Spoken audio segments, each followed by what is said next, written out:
America దిగ్బంధనం effect ఇరాన్పై దారుణంగా పడిందా? ఆ ప్రభావమే యుద్ధాన్ని మరింత విధ్వంసక మలుపు తిప్పబోతోందా? హార్మూజ్ వేదికగా జరుగుతోన్న పరిణామాలు అవుననే చెబుతున్నాయి. తమ పోర్ట్లను అమెరికా నేవీ దిగ్బంధించడం ఇరాన్కు శాపంగా మారింది.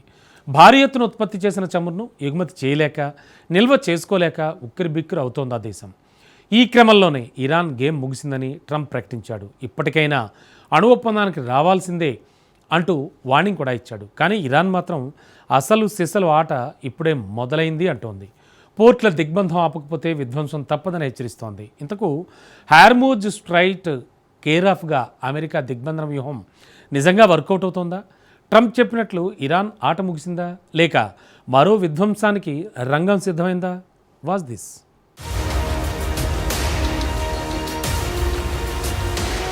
ఇరాన్పై అమెరికా దిగ్బంధన వ్యూహం రిజల్ట్ ఇస్తోందా? చమురు నిల్వ చేయలేక ఇరాన్ ఉక్కిరిబిక్కిరవుతోందా? ఇరాన్ తగ్గుతుందా లేక విధ్వంసానికే సిద్ధమవుతుందా? హార్మజ్ వేదికగా మరోసారి తీవ్రస్థాయిలో ఉద్రిక్తతలు చోటు చేసుకుంటున్నాయి. అమెరికా దిగ్బంధనం దెబ్బకు ఇరాన్ ఉక్కిరిబిక్కిరవుతోంది. ఇప్పటికే ఉత్పత్తి చేసిన చమురును ఎగుమతి చేసుకోలేక, నిల్వ సామర్థ్యం సరిపోక టెహ్రాన్ తీవ్ర ఇబ్బందులు ఎదుర్కొంటోంది. ఇదే అదనంగా ఇరాన్పై దీర్ఘకాలిక ముట్టడికి సిద్ధమవ్వాలని ట్రంప్ తన సైన్యానికి ఆదేశాలివ్వడం పశ్చిమాసియాలో పెను ప్రకంపనలు పుట్టిస్తోంది. దీనికి ఇరాన్ సైతం అంతే ధీటుగా బదిలిచ్చింది. అమెరికా నౌకల్ని తగలబెట్టేస్తామని తీవ్రస్థాయిలో బెదిరింపులకు దిగింది. ఈ పరిణామాలే మరోసారి చమురు మార్కెట్ను షేక్ చేస్తున్నాయి. కానీ ఇరాన్పై దీర్ఘకాలిక ముట్టడికి అగ్రరాజ్యం ఎందుకు సిద్ధమవుతున్నట్టు? ఈ చర్యలపై ఇరాన్ ఎందుకింతగా ఫైర్ అవుతోంది? హార్మజులో అసలు సిస్సలాట ఇప్పుడే మొదలైందని అనుకోవచ్చా?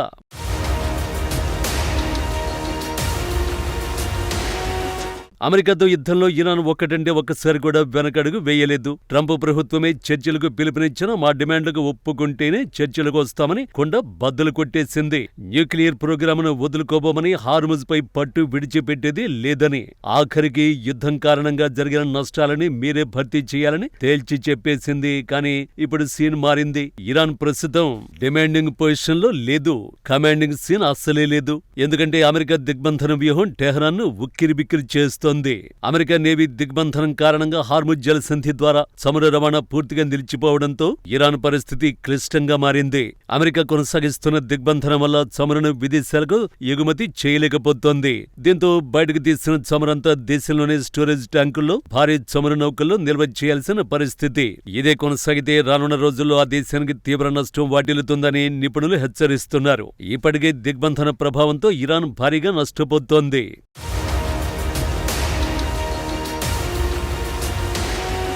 అమెరికా దిగ్బంధనానికి ముందు వరకు ప్రతిరోజు సుమారు 18 లక్షల బ్యారెళ్ల చమురు ఎగుమతులు జరిగితే ప్రస్తుతం అది దాదాపు 5 లక్షల బ్యారెళ్లకు పడిపోయింది. కానీ అసలు సమస్య ఇదొక్కటి కాదు.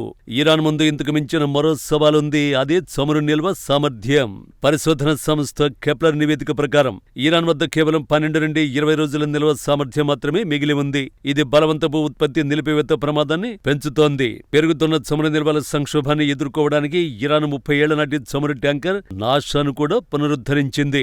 నిల్వ చేయడానికి స్థలం లేకపోతే బావుల నుంచి చమురు తీయడం ఆపేయాల్సి వస్తుంది. చమురు క్షేత్రాల్ని ఒక్కసారిగా మూసివేస్తే భవిష్యత్తులో ఆ బావుల నుంచి చమురు తీయడం కష్టమైపోతుంది. అదే జరిగితే ఇరాన్కు ఆర్థికంగా అత్యంత కీలకమైన ఇంధన రంగం దారుణంగా దెబ్బతింటుంది. పరిస్థితి దారుణంగా ఉండడంతో ఇరాన్ ఇప్పటికే ఉత్పత్తి భారీగా తగ్గిస్తోంది. రోజుకు 27.5 లక్షల బ్యారెళ్ల ఉత్పత్తి నుంచి మే మధ్య నాటికి 12 నుంచి 13 లక్షల బ్యారెళ్లకు తగ్గించాల్సిన పరిస్థితి ఏర్పడనుంది. అంటే సగం కంటే ఎక్కువ ఉత్పత్తిని ఆపేయాల్సి వస్తోంది. ఆ తర్వాత కూడా ఇవే పరిస్థితులు కొనసాగితే ఇరాన్ ఆర్థికంగా కోలుకోవడం ఇంపాసిబుల్ అని విశ్లేషకులు అంచనా వేస్తున్నారు.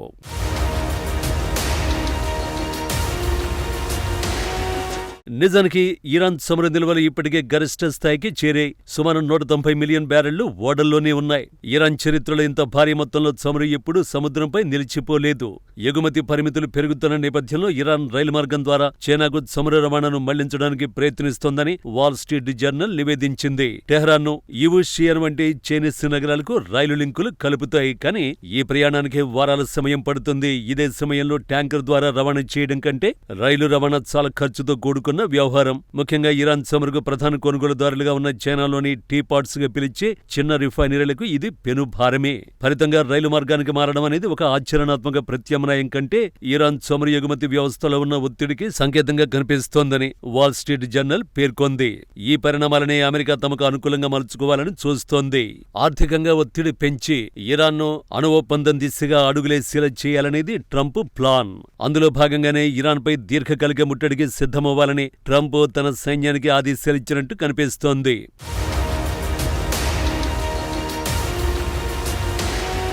అమెరికా మీడియా కథనాల ప్రకారం సైనిక దాడులను తిరిగి ప్రారంభించడం యుద్ధం నుంచి వెనక్కి వెళ్లడంతో పోలిస్తే ఈ దిగ్బంధనంతోనే ఇరాన్కు తీవ్ర ఆర్థిక నష్టం వాటిల్లుతుందని ట్రంప్ భావిస్తున్నాడు. దీంతో ప్రస్తుతం కొనసాగుతున్న దిగ్బంధనాన్ని మరిన్ని రోజులు పొడిగించాలని నిర్ణయించుకున్నాడు. ఈ క్రమంలోనే ట్రూత్ వేదికగా కీలక ప్రకటన చేశాడు. ఇరాన్ పూర్తిగా పతన స్థితిలో ఉందని, హార్ముజ్ జలసంధిని వెంటనే తెరవాలని కోరుతోందని ట్రంప్ పేర్కొన్నాడు. తాము కుప్పకూలిపోయేలా ఉన్నామని కాసేపటి క్రితమే ఇరాన్ మాకు సమాచారమిచ్చింది. వారు తమ నాయకత్వంలో ఏర్పడిన విభేదాలను సరిచేసుకునే క్రమంలో ఉన్నారు. వీలైనంత త్వరగా హార్ముజ్ జలసంధిని తెరవాలని కోరుకుంటున్నారు అని ట్రంప్ పేర్కొన్నాడు. కానీ ఇరాన్ మాత్రం మరోలా రియాక్ట్ అయింది. అమెరికాకు తీవ్ర హెచ్చరికలు పంపింది.